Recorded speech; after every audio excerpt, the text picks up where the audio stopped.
Hello, everyone, and welcome to another episode of Family Wealth and Other Musings. I'm your host, Becky Easton, and today is Monday, which means it is a Meditations on Monday episode.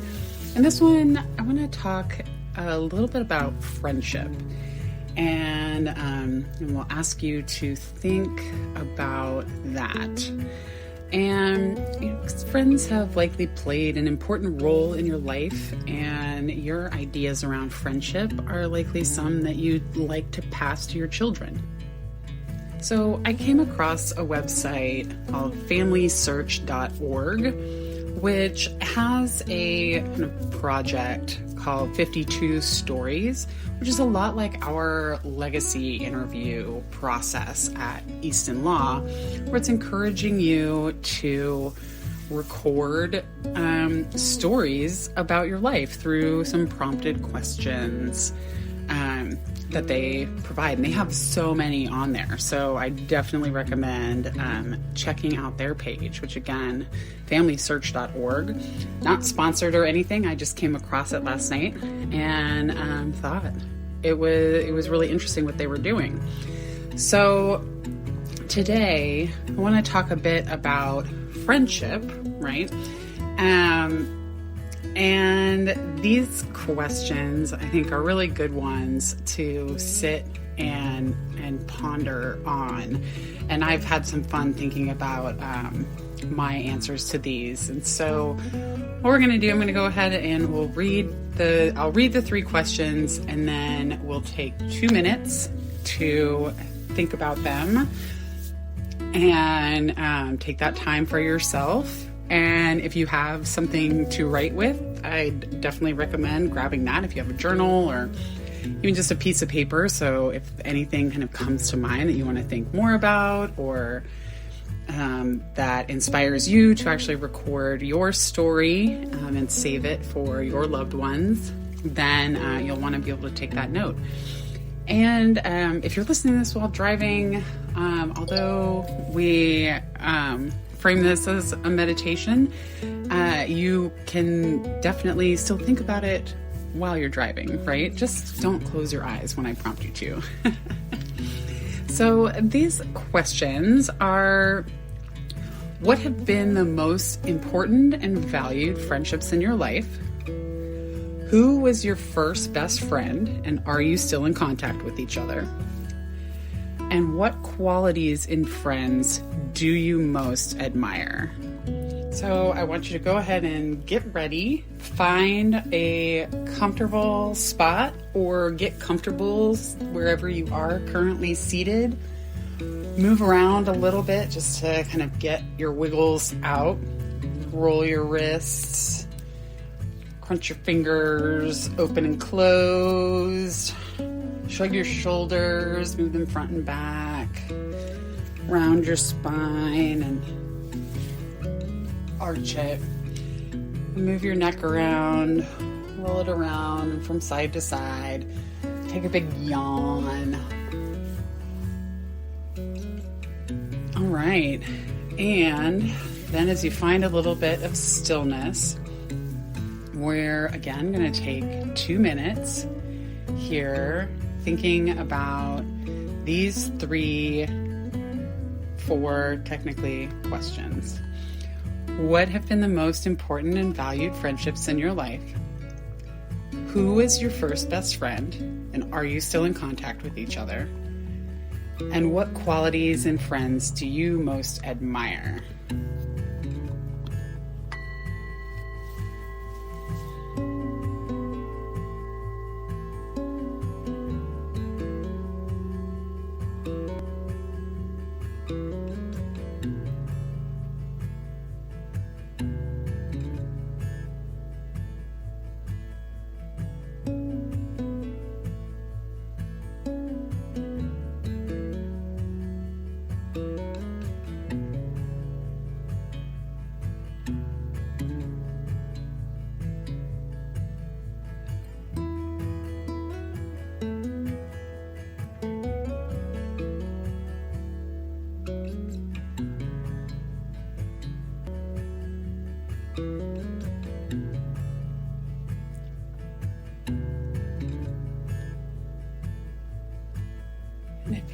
questions trailed off at all, no worries.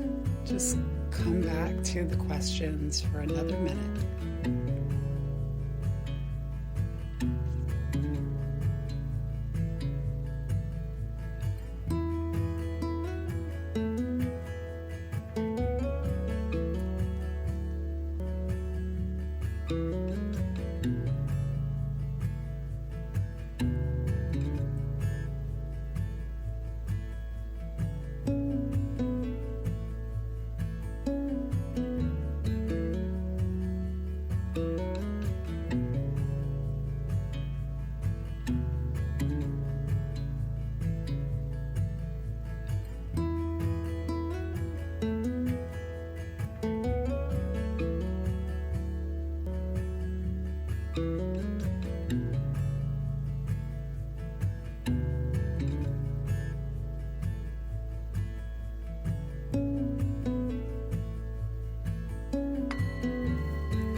Come on back. If you've closed your eyes, go ahead and open them.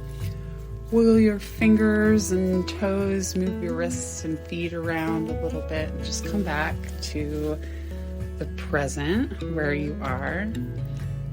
And what did you think about? I wonder. I know what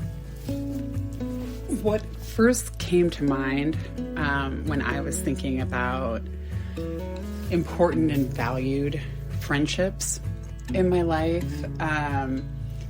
There are a lot, of course, and a lot of different people who have kind of touched my life in different ways, and I am very grateful for them in different ways. And I think one of kind of the first most important friendships, or at least one that always comes to mind when I think about this, is my friend JD. And we have known each other since high school, and we didn't go to the same school, went to a different one. We laugh about this because we actually think we've tracked back to that we met in an AOL chat room. For those of you who are old enough, like me, to have to know what AOL chat rooms are. So anyway, we've been friends for a long time and probably haven't lived in the same state in, I don't even know, almost 2 decades. But there came a point when we were talking maybe 10 years ago or so, and we just kind of came to the agreement that we liked each other, we wanted to be friends, and that we didn't want the other person to worry about how we felt. Like, I would never... It doesn't matter how long it's been since I've talked to JD. Like, we go kind of in spells even now. Like, we'll talk a whole lot for a while and then not for a year or so, maybe. But I don't want him to think, oh, it's been too long, I shouldn't reach out. Like, yeah, you should. I want to know how things are going. And it was the same way on the other side. He's like, yeah, I always, want to know how you're doing. I care about you. You're my friend. And don't worry about how long it's been. And so I think learning that, even as basic as I could just come to an agreement with a friend as to how our friendship was going to go. Up until that point, I'm not sure I ever quite designed a relationship, if you can call it that, like that.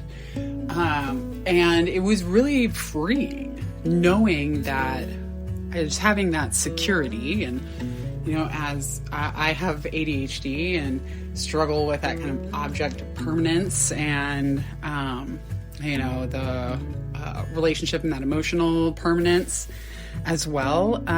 But just like knowing, like that's what he said. And we've both proved it over the years too, right? I mean, we certainly could have said it to each other and not meant it, but that definitely hasn't been the case, fortunately. And let's see, my first best friend. I have such great memories of Amy. We lived about the same distance from around a corner from each other, and like the same number of houses, almost. And so we would call each other. She would call me, back when there were only home phones with long cords attached to them. And she would say, hey, do you want to come over? And so I would have to make sure we would race to meet each other at the corner. So I didn't want to have to get ready after, because I mean, I was going to lose time. She was definitely going to get to the corner before I was. And so like I'd put her on hold. I'd be like, I have to ask my mom. Which, I mean, I still had to ask her, but, you know, she's right there, and it's Amy. Like, it was fine.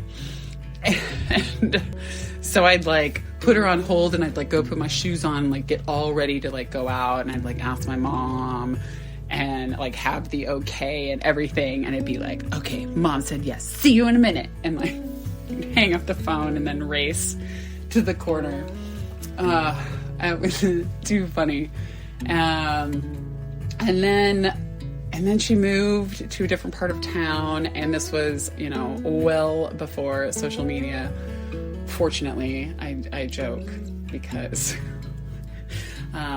you know, I got my childhood not on the internet. But we unfortunately lost touch. And actually, you know, how funny that my first story is about JD, because it's actually through his circle of friends that I'm still somewhat in touch with her. And yeah, so I've been able to kind of keep touch with Amy over the years. They've grown up into like a pretty neat person. I kind of wish that we were still better in touch. I mean, I don't know. We just it turns out we just had these mutual friends later on in life, which at least brought her back into my life, which was kind of cool. So let's see. And what else? Qualities in friends. You know, honestly, I think for me, it's a lot about just loving that, having, how do I want to say this? Like just someone who just kind of exudes love and has like a great energy and wants to help, and someone who can really hold space when you need it, and